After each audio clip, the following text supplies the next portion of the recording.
Aujourd'hui, je vais te raconter l'histoire de Georges. La cinquantaine et travaillant dans une grosse société, il doit depuis peu réaliser des présentations sous PowerPoint. Seulement, il n'y arrive pas, il passe beaucoup de temps à réaliser ses présentations pour un résultat très médiocre. Mais grâce à des petites astuces, son résultat à la base très décevant a pu devenir une présentation très pro. Dans cette vidéo, je vais t'expliquer ces petites astuces qui vont te permettre d'avoir un rendu très professionnel en un minimum de temps. Et si tu as le courage de rester jusqu'à la fin, tu auras le droit à ta petite anecdote pour briller en société. Bon visionnage.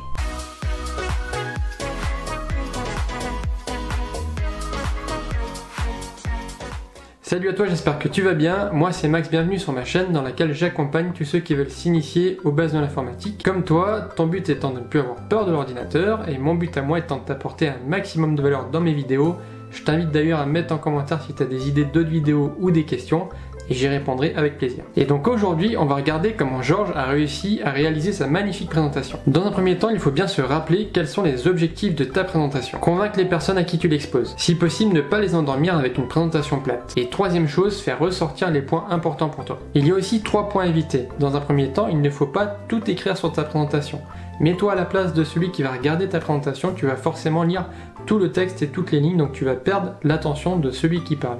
Il est très important de pouvoir mettre uniquement les objets synthétiques ou les phrases synthétiques et de pouvoir toi exposer ton point de vue à l'oral. Donc plus il y aura de texte et moins ton auditoire va avoir de l'attention sur ce que tu vas dire. Deuxièmement, il faut absolument avoir une structure, donc la page de garde, le sommaire s'il y a nécessité d'en avoir un, le contenu, la conclusion ou la question ouverte. Et troisième point, c'est ne pas avoir de fil conducteur. C'est très important pour que les gens qui t'écoutent continue à le faire en les captivant. Donc sans plus attendre, je te fais la petite démo de suite sur PowerPoint. Donc je vais te montrer une petite présentation PowerPoint sur un bilan comptable. Alors c'est quelque chose qui est jamais très foufou, donc on va essayer de l'animer le maximum possible pour que ça rende la présentation interactive et que ça intéresse ton auditoire.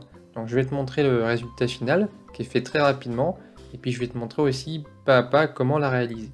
Donc là on est sur la page de garde. Si je clique, on va passer sur la partie sommaire. Là, j'ai créé un sommaire animé qui permet vraiment de rendre interactive la présentation en cliquant sur les différentes années. Donc, si je clique sur 2018, je vais arriver dans la section 2018 et là, je vais pouvoir passer les diapositives et puis indiquer les différents chiffres et donc bien sûr présenter ces chiffres. Et en passant au prochain slide, on va pouvoir voir que des animations ont été mises en place pour justement décider de parler d'un sujet, en l'occurrence là des mois, et des actions entreprises pour pouvoir cliquer lorsque tu le désires sur les différents mois et puis commenter les différentes actions que tu mets à l'écran. Moi j'ai mis octobre et puis là décembre. Donc voilà un petit peu le résultat final. Si je clique pour quitter la section 2018, ça va faire un dézoom, je vais revenir sur le sommaire et je vais pouvoir sélectionner une autre section et la commenter. Donc moi bon, j'ai fait un gros copier-coller pour l'exemple, c'est le même principe partout, mais à chaque fois voilà, j'ai un tableau des chiffres et puis j'ai des actions réalisées avec les mois qui passent au fur et à mesure en cliquant, et quand je quitte la section, ça dézoome sur le sommaire. Donc je vais te montrer comment réaliser cette présentation, et le but du jeu étant de pouvoir réussir en un minimum de temps à rendre la présentation interactive assez facilement. Donc je vais repartir complètement de zéro et puis je vais te montrer comment faire. Donc là en allant dans la partie nouveau, PowerPoint me propose plusieurs idées de thèmes. Donc moi j'ai choisi le premier secteur puisqu'il est assez simple et assez design, et tu peux sélectionner autre thème et là tu as vraiment beaucoup de choses que te propose PowerPoint avec plusieurs thèmes, donc éducation, graphique, diagramme, etc.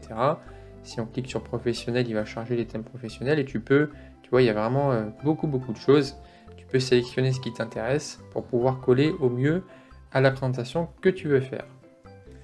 Moi je vais sélectionner le thème secteur. Donc on propose plusieurs couleurs, je vais rester en bleu. Voilà, et là j'arrive sur une première diapositive qui va être mon titre, donc où je peux écrire mon bilan. Voilà, donc après à moi d'organiser ma page de garde comme je le désire. Si je veux peut-être augmenter la taille pour que ça soit plus visible. À toi de faire la mise en page comme tu le désires. Ensuite, j'avais inséré 2 petits logos. Donc, pour insérer des logos, il y a plusieurs choix. Soit tu prends un logo qui est sur ton disque, soit tu prends un icône. Donc, si je clique sur icône, PowerPoint va te proposer une multitude d'icônes assez importantes, toujours classées par des thèmes. Et puis, il y a un champ de recherche. Donc, comme c'est un bilan comptable, je vais mettre le symbole de l'euro. Donc là, sur le côté droit, PowerPoint me propose une idée de conception. Donc ça, c'est quelque chose qu'on va utiliser tout à l'heure. Pour l'instant, on ne va pas l'utiliser. Je vais mettre mon logo en haut à droite. Je vais lui mettre une petite ombre pour donner un petit effet. Et là, je vais insérer une autre image, par exemple avec le logo qui pourrait être celui de ta société. Donc moi, je l'avais collé dans mon presse-papier. Hop, donc je le colle ici. Et là, tu vois que les petites lignes te permettent de vraiment placer l'icône à l'endroit que tu le désires.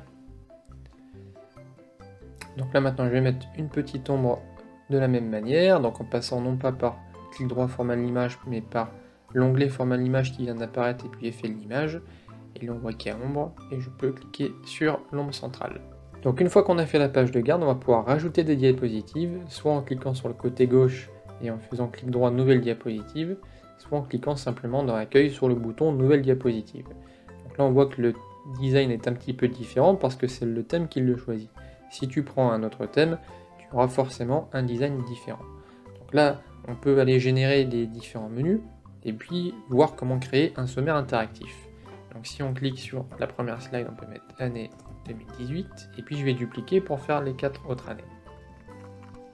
Donc une fois que tes 4 années sont créées, tu peux cliquer juste en dessous de la page de garde et créer ton menu en cliquant sur insertion, zoom et zoom de résumé. Là, PowerPoint va te proposer tous les différents slides de ta présentation et tu vas pouvoir choisir les différents menus et faire insérer, ce qui te permettra d'avoir tous les slides qui t'intéressent et de pouvoir, tu vas le voir dans un second temps, zoomer sur les différents slides durant la présentation. Donc on peut écrire sommaire.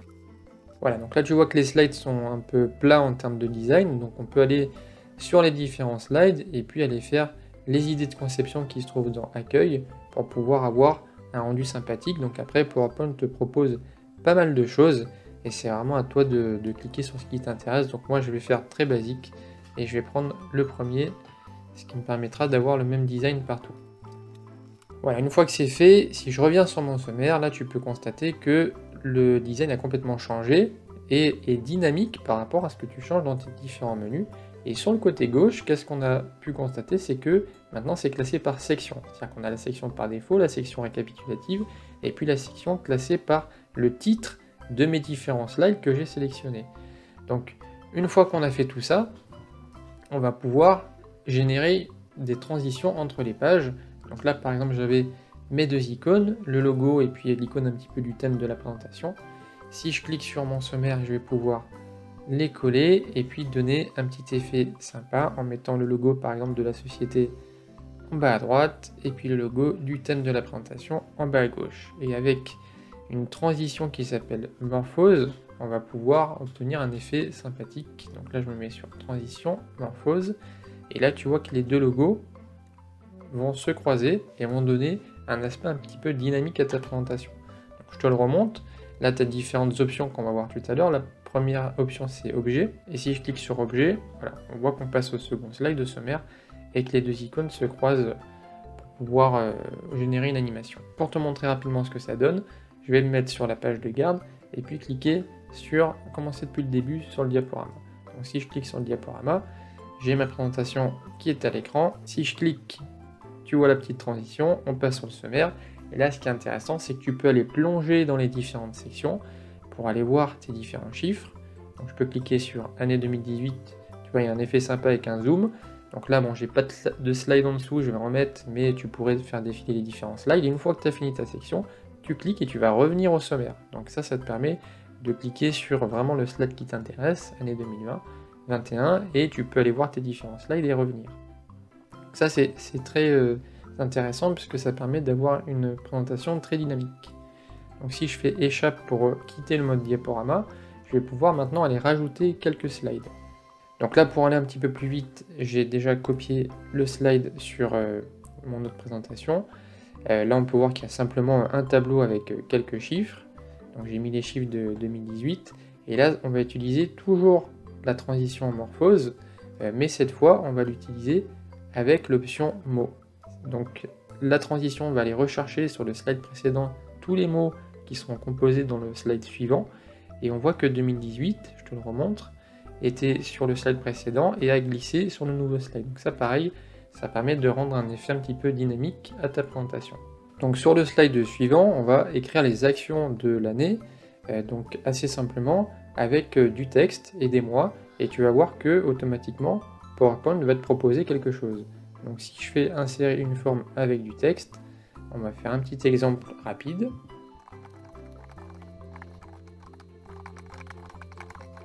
Voilà, donc là j'ai écrit mon petit texte et toujours dans idée de conception, on va voir ce que nous propose PowerPoint. Donc là on voit qu'il y a pas mal de choses et après tu peux choisir ce qui t'intéresse. Donc moi j'aime bien celui-ci, il est assez parlant.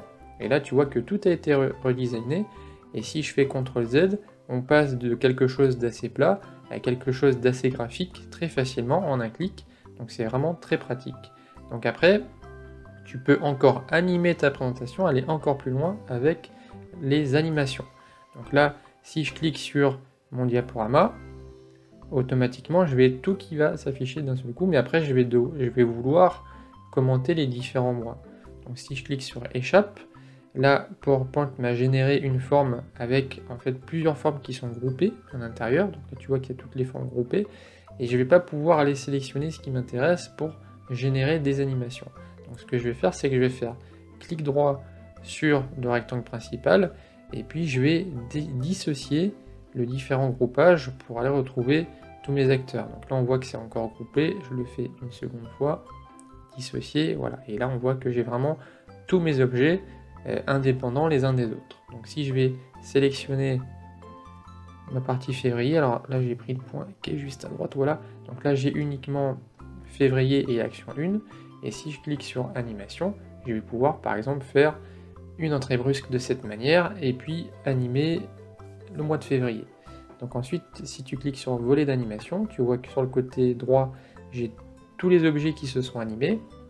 Et si tu fais clic droit, option de l'effet, tu peux aussi générer quelques options comme le temps d'arrivée, par où il arrive. Donc moi je vais sélectionner à partir du haut, ça sera plus sympa.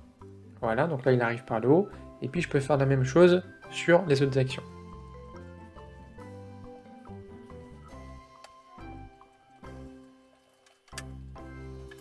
Voilà, donc là j'ai fini mes animations. Si je clique en bas à droite sur diaporama, je vais voir un petit peu ce que ça donne avec mon slide et février qui arrive en action 1. Donc là, si je ne clique pas, il ne va rien se passer. C'est vraiment à moi de choisir en fonction de ce que je commente. Si je reclique, je vais avoir le mois de mai qui va venir, et etc. Là, je reclique juillet, et c'est moi vraiment qui fait toutes les animations et qui décide de ce qui va se passer. Voilà, donc là, si je clique sur échappe, je quitte le diaporama, et j'ai généré mes animations, donc c'est relativement facile à faire. Donc ensuite, on peut tout à fait décider de générer aussi une transition. Donc là, on va regarder quelle transition choisir. Si je fais mot, ouais, c'est pas mal. J'ai les actions de 2018 qui vont se mettre comme ça, donc là, c'est nickel. Si je sélectionne mes deux slides et que je les copie-colle sur toutes mes autres sections,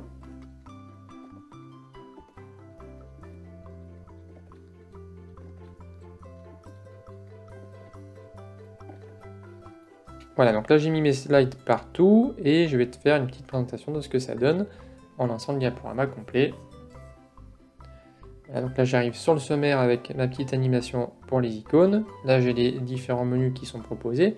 Si je clique sur 2018, je vais zoomer sur la section 2018.